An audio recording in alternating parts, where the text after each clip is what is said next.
I like to just start out with, is there any mentors or really pivotal opportunities that helped shape your craft and career? Well, Marla was not, believe it or not, she was not on the Jeffersons until getting her break there until, what, 44? You were 44 when you played Florence? When I taped it. Although she looked 22. And so you could talk about your break there, but she came to Hollywood with Angela, her daughter, and got her break then. So anyway, I'm now 44, and so I like to think that Marla's giving me my break.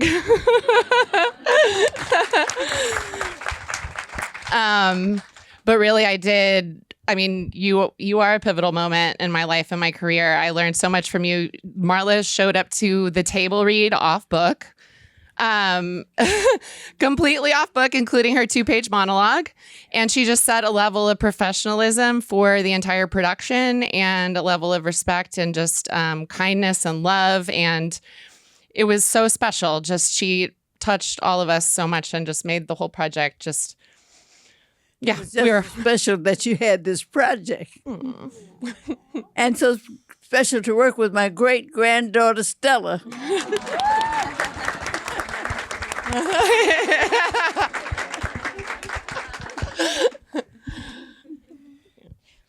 Anybody else?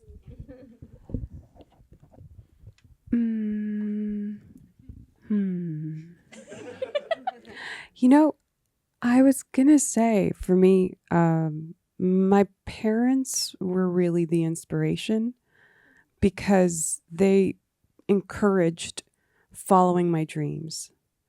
And they encouraged pursuing the thing that I love most, because you really have one life to live. So, like the soap opera. But if you're not doing what you love, then what are you doing? So that's been my purpose, is to.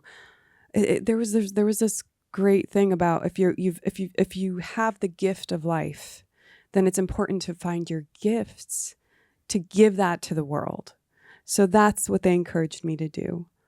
And I guess the Terminator really, really made me want to do movies, because I thought it was such a cool spectacle of movies. I love big movies, so yeah. The first one or 2, Judgment Day? Judgment Day. Yes. What I would have to say, I agree with you. My mom in particular was a big inspiration in my life growing up. She's always been the person that encouraged me to follow on my, anything that I was interested in, any hobbies, sports. And even though she was very cautious all the time and nervous about me going out in the world, she still believed in me, and I was able to prove her over and over again that even though it was a little scary to go out there and pursue my dreams and be away from everyone, sometimes we have to, step away from our nest, and it feels a little scary, but I always try to make sure that it's worth it. And that's something that me and my mom talk about all the time. Anytime there's a scary new adventure in front of me, she's like, well, you've always proved yourself, you've proved to me and everyone that you can do it. So, go ahead and follow your dreams. And that's something that stayed with me. And also, like, growing up as a trans person, I always felt not enough. And I never felt confident enough to pursue something like acting, where you really have to, be so exposed. And I think for me, seeing other trans people, other trans actresses, such as Laverne Cox, Jamie Clayton, Candice Kane, there's so many different women out there that have really paved the way for someone like me to be able to step in front of a camera and do this job that can be so, intense sometimes and self-critical. And as a trans person, you're already dealing with so much of that, like gender dysphoria and criticism from others. So whenever I see other people doing it, that really inspires and motivates me to continue to move forward. So yeah, that's it. I guess I would say from a craftsman standpoint, as a writer, director, I had a college professor when I was in film school, Jeff McCracken, and he was probably very integral to my journey into directing. I was sort of waffling between cinematography and directing, and very drawn to both, and still am. And I think, ironically, I had a fear of actors. I had a terror of the process and not knowing if I would know exactly how to work with them. And he was the person who said, "Well, you didn't come on set and know how to light, and that this was a key and this was a fill, and there's a process and you have to learn it." And he introduced me to his good friend Larry Moss, who is another mentor of mine for many years, and he instilled in me just a love of the process, to the point where now it's working with actors has become my favorite part, and that collaboration. And so I would say those, it's hard to pick individual people because there have been so many along the journey, but I think those two really instilled in me, from a craftsman standpoint, a love of that process. Hi, I'm Bonnie Discepolo. It's a great question. I would say also there have been a lot of really influential people, but for me, the transition from actor to director has one really clear mentor. I was a actor first, and I originally wrote, directed, and acted in a short film because I wanted to get to act in things, and it wasn't really happening the way I wanted. And Robert Rodriguez saw that first short film, which was just a $400 short that I made with waitressing tips. And he has continued to be my mentor, and just basically said, you can do anything you want, just keep doing it. And I really think it's super important to find people in the industry who are bringing up other people, and especially underrepresented voices. And he has made that a priority. And I'm just so grateful to him, because I don't think I would have made Neodome if it hadn't been for Robert. So.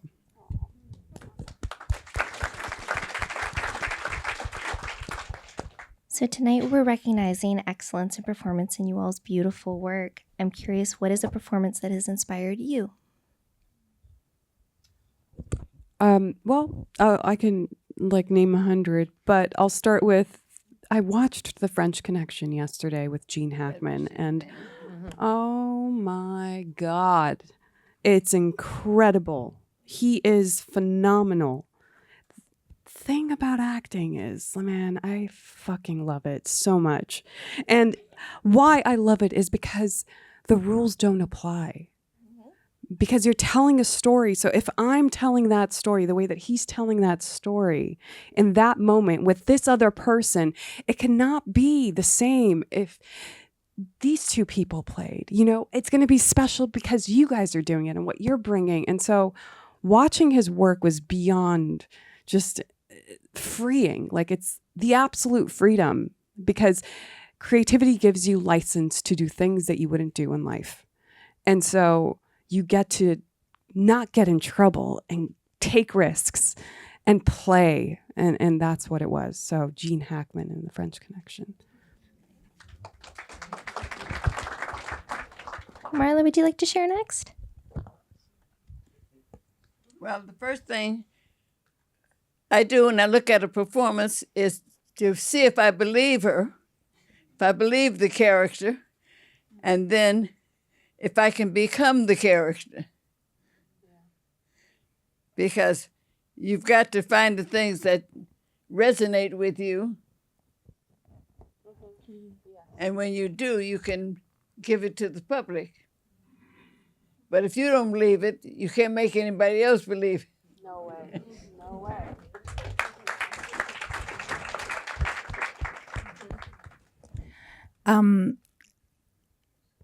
It's funny because now we're at the Meryl Streep Performance Center, and Meryl has been obviously, I think, an icon for many of us. I watched Death Becomes Her back in the 90s for all my millennials in the house,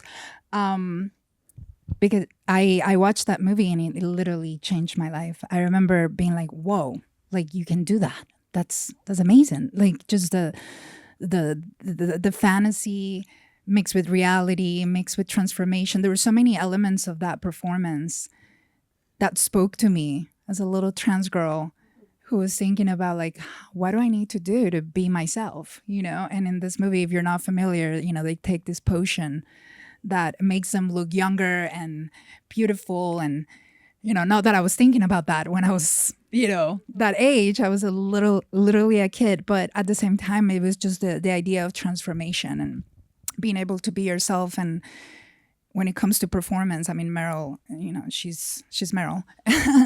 And yeah, any other movie after that she was in, I was immediately drawn in, and I just knew that that's what I wanted to do. You know, even before I even got a chance to be myself and transition, like I already knew that this is something that I was like, you know, really passionate about.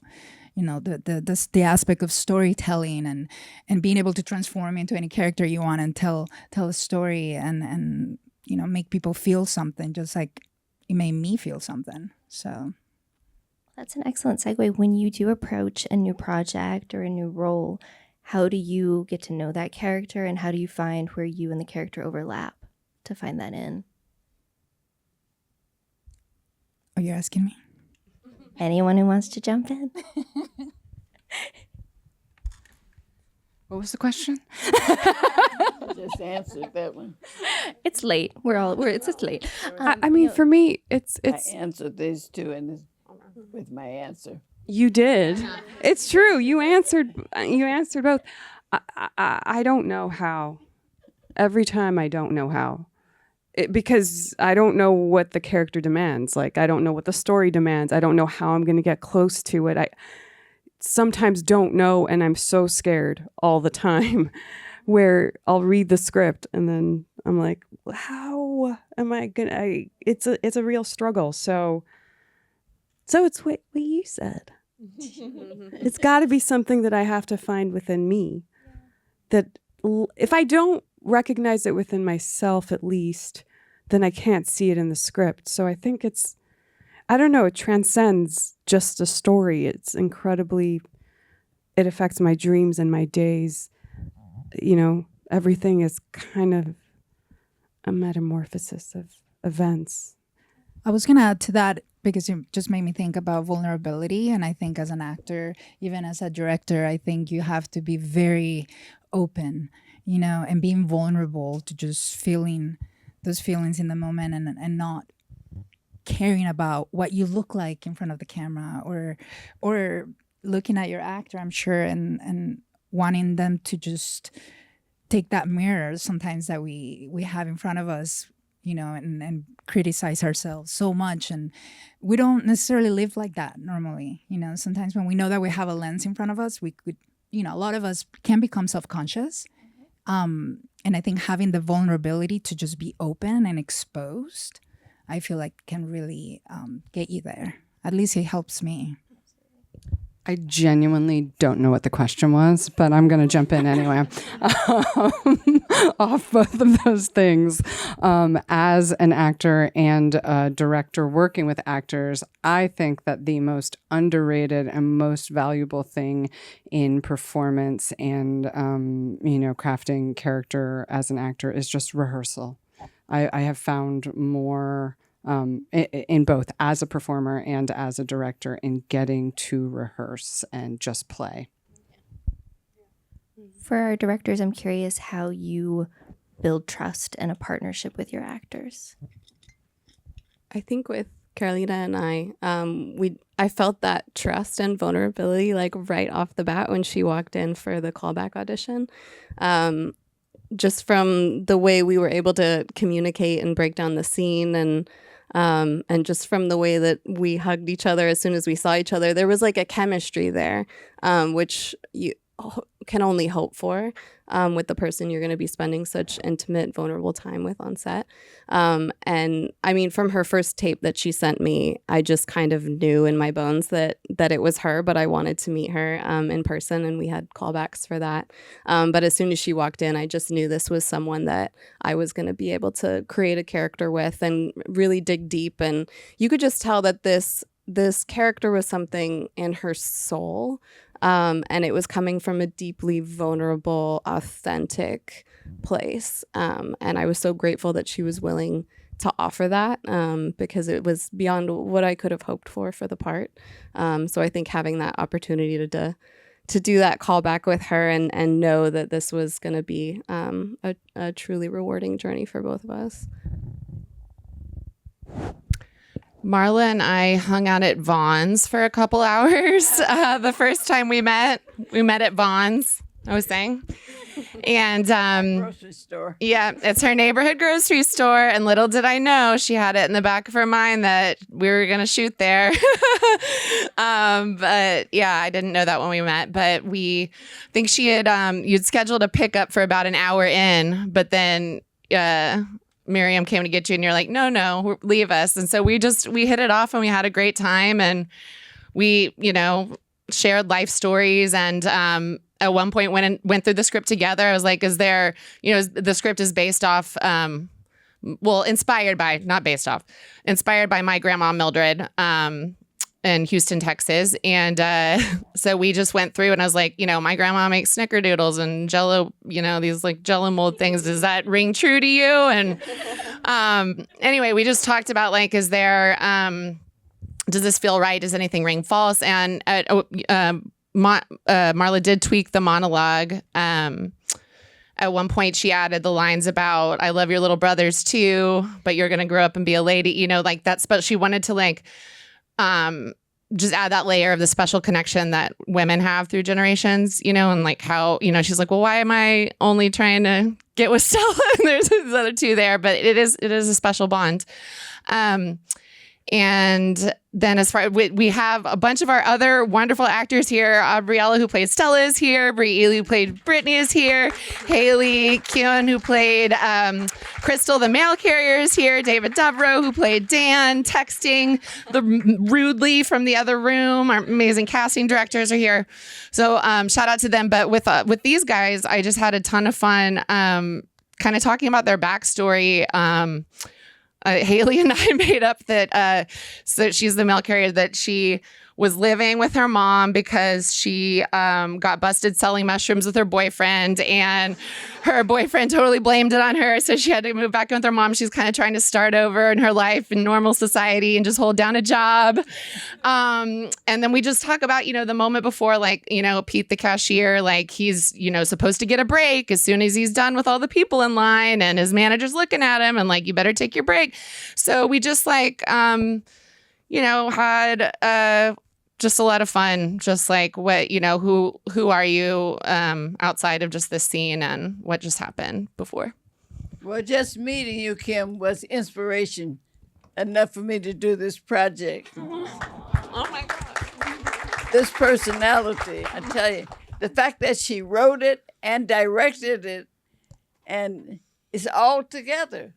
Nothing to think about, just do it. Thank you. I love you.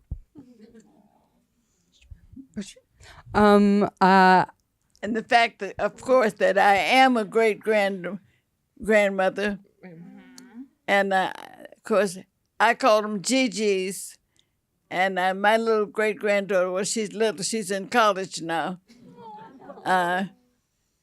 She says, "No, I'm not Gigi, I'm Isla Poo." That's what my daughter calls her grandmother. So I said, "No, you're Gigi because you're my great-granddaughter, and I'm Gigi because I'm your great-grandmother." So she said, "Okay." So I've been Gigi ever since. And my little 4 and 6-year-old, now they're 4 and 6, they were 3 and 5 in the shopping cart. They call my grandma Gigi. So it was all coming together. It was all meant to be. I had an interesting, building trust with my cast because I've been best friends with Anna Camp since we were kids. And I first directed her, I think when we were 14 or 15 in theater. And I saw her and I was like, you're talented. I got to put you in something. And So, building trust with people you have really intimate relationships with. My dad played Pa. Our other friends were the other actors. And so, like, you have the trust of, deep knowledge of what you're capable of and how far you can push someone and what you can ask of each other and love. But it also, like, that intimacy, it takes away the sense that, like, you're building it in the moment because you already have it. So I guess I'm rambling. But one thing I would say is, building long relationships with collaborators and friends and loved ones that you can keep working with is a great way to build trust because you are repeat collaborators. So yeah, I'm rambling still. I love long answers. What did this filmmaking process particularly teach you about the craft that you'll be taking on into your next projects?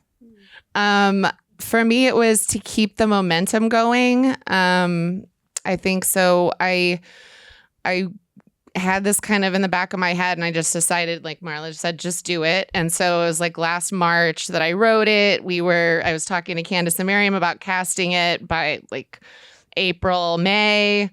We shot in July. We finished it and got it to its first screening like last October.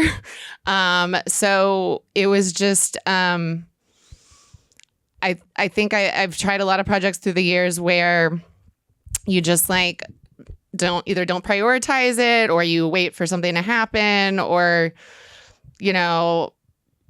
I just found like there's so much to that momentum. You see it in sports too, football halftime changes, they get that pep talk, they go back out. But there really is something to it, and just the energy and like getting people excited about it. And a lot of times it's just like the time is now, and just go with it and don't force it. And yeah. Is that okay? That's great. For our actors, if you had to sum up the script after your first read through in one word, what would it be?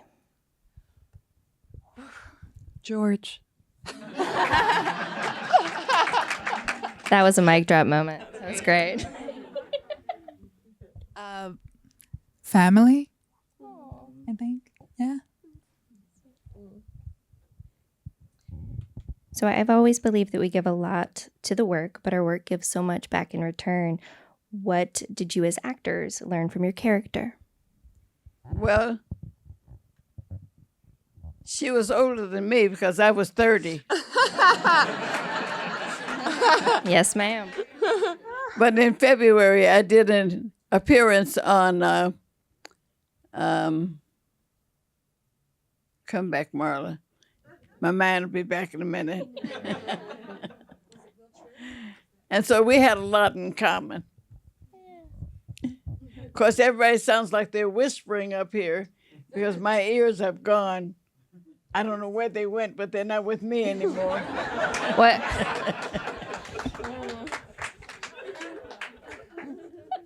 Well, your sense of humor is still with us.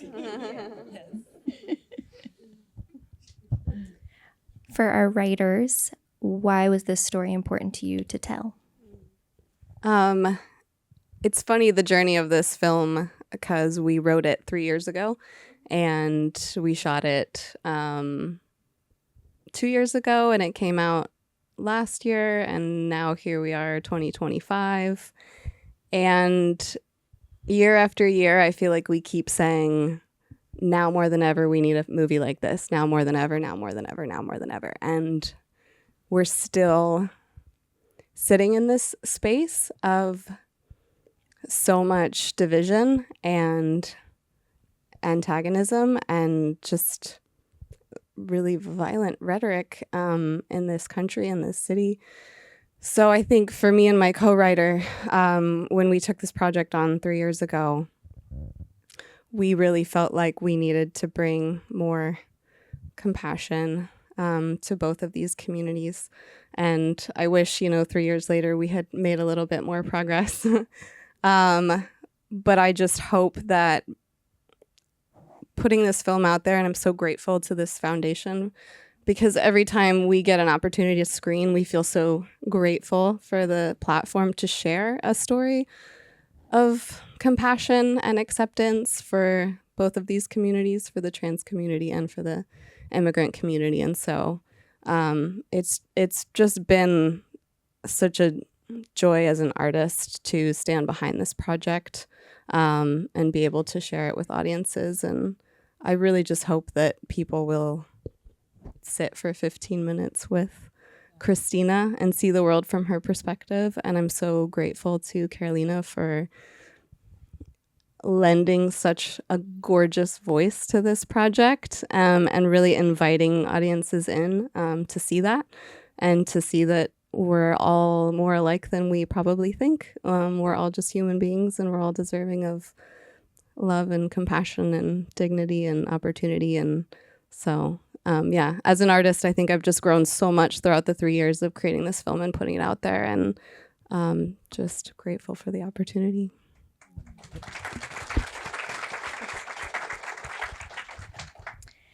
Yeah, building on that, I want people to see the world through Mildred's perspective, through somebody who was born the year the FM radio was invented. And now we have artificial intelligence, we have satellites talking to phones in our pockets. And,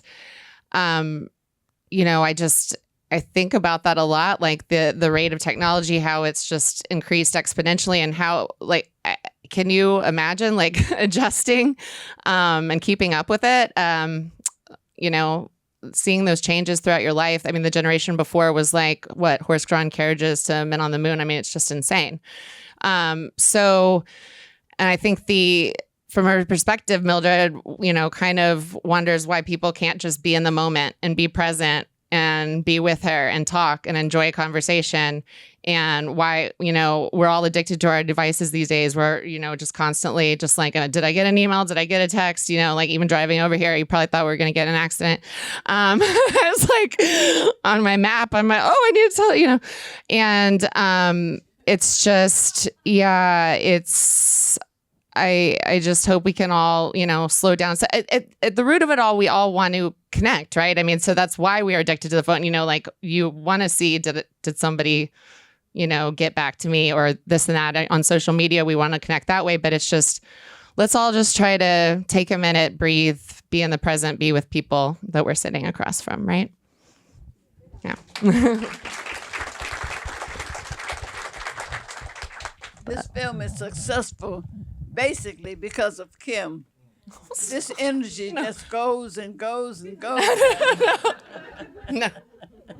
Is there any advice or encouragement that you would share with either the audience here or a virtual audience of not knowing where to start in telling their story? Something that's perhaps been on their heart for a period of time and they just don't know where to start, or don't have the support system that perhaps you all have. I will go. Was directing. I was writing and directing as a kid, and then I got really insecure, and I didn't have any money, and I didn't see anybody who looked like me or sounded like me doing it. And it wasn't a conscious decision, but I was just like, I'll just act. It looks like that's an easier path. Not that I didn't like it. I loved acting. I wanted to tell stories, but it felt like I didn't feel comfortable telling my own stories. It felt much safer to audition and wait for someone to choose me than to go out and be like, no, follow me. Like I'm in charge of this story. And it took a long time to get back, and it came through saying like, no, I want the opportunity to act. And, that's hard, auditioning, getting parts, especially right now. Not a lot of things are getting made in Los Angeles. And, if you can, getting together with your loved ones and just doing it. I find there's a Goethe quote. I'm going to mangle it, but something about like, there's magic in action if you just start. And I believe that is true, that if you decide tomorrow I'm going to write a monologue and, perform it, that things change from action. So that's my thoughts. I think for me, I had to remind myself that, people like me matter, and that I think seeing more people in media being represented that are just like me, it's important. And I think that for anyone that's wondering, like, what should I do? How should I start? Or, who do I talk to? Talk to your community. Talk to those people around you. Everyone has a story. Maybe people in your neighborhood, people that where you grew up with, your first grade teacher that really changed your way of, thinking when, you didn't get along with anyone and they were the only one there for you because you were being bullied. Or, anytime that you feel like an outcast, I think it's a great opportunity. When you're the underdog, when you're the one that's, not getting picked on the school team, or any moment where you feel like other, I think it's a great opportunity for creativity to flourish. You know what I mean? So use that instead of feeling bad about it. Well, yeah, feel bad about it because we're human, right? But at the same time, be like, but that would be an amazing script. Someone broke up with you and stole from you or did you wrong. That's a story right there. Write it down. Yeah, just to piggyback on that, I think definitely finding your people and your community is so important. This town is hard and this industry is hard. And I think surrounding yourself with people who believe in you and uplift you. And then I think, especially as a writer director, I think finding the stories that resonate with you so deeply that you can't not tell them, because making a movie is so hard. And as a director, you are the one who will have to push that boulder up the hill every day after day after day after day. So finding that story that you love so deeply and is so in your soul that every morning you wake up and you're excited to do at least one task to like push it forward would be my advice. As we wind down, the industry is evolving under our feet, and there's no denying that. But I'm curious what keeps you in love with your craft and how you recharge your creative batteries, because I think a lot of times that's what people need to hear to keep showing up for themselves in their craft. I've found that acting isn't just a thing that I have fun doing, I'm just passionate about. It actually is something I need to do, because I have to find the right words. It's like breathing. I need it like I need air. And I say that because I lose my compass in life. So I think it helps me continue to deeply dive into why I exist in the world. It sounds like crazy shit I'm saying, but it really is that way. It for me, it is. I have to practice daily because it brings me closer to myself and to people. Yeah. So I don't remember the question, but welcome. But that's Well, you answered it. It's how do you stay in love with your craft and how do you recharge your creative batteries? That's, I guess, it. Yeah. I mean, for me, sorry, go ahead. Please. Oh my gosh. Okay.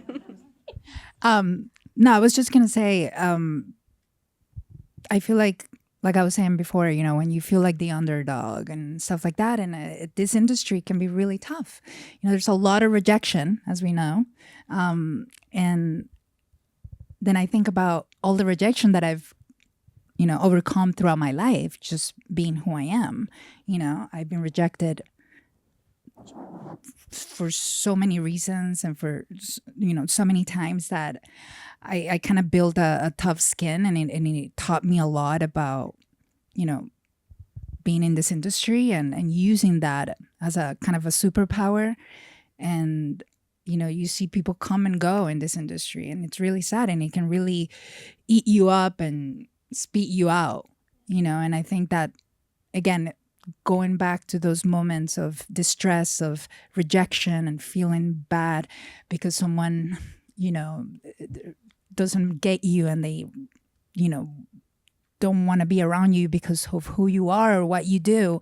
Those are the moments that make me feel like I'm doing the right thing, So just like find the light in the darkness, I guess, something like that.